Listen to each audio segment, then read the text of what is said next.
Là, c'est Astro Boy avec des petites voitures. Ça, c'est Dark Vador avec des...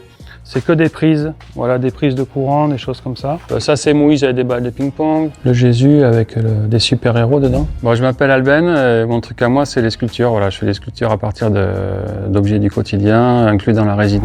Donc ça, c'est Goldorak, tout le monde connaît ça. Et donc, c'est une pièce qui fait 2 mètres, une de mes plus grosses sculptures.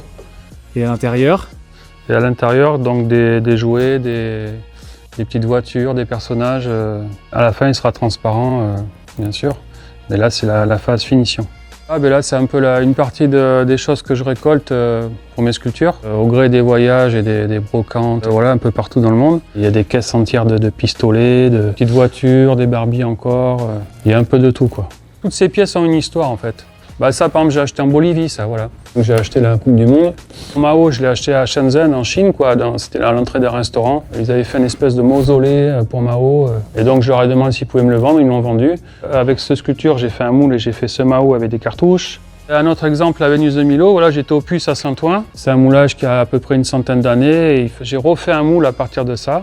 Donc on voit le travail du moule qui est assez énorme. La sculpture à la fin elle fait plus de 300 kg. La partie haute étant que des Barbies nues et en bas des Barbies habillées comme ça.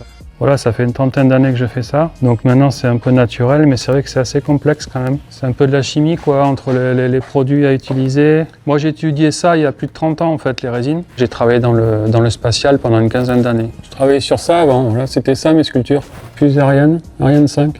Donc moi je fabriquais par exemple, mais là sur la fusée, c'était des protections thermiques.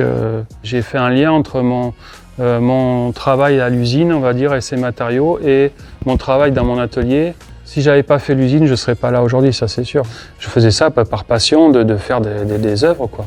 Et à un moment, ça a commencé à marcher, j'ai commencé à exposer à Paris, c'est là que ça a commencé. Et surtout à New York, c'est vraiment ma première grosse galerie. Et actuellement, je suis dans une quinzaine de galeries, je suis à Tokyo, au Mexique, en Chine. Ça fait presque une vingtaine d'années que je vis de mon art.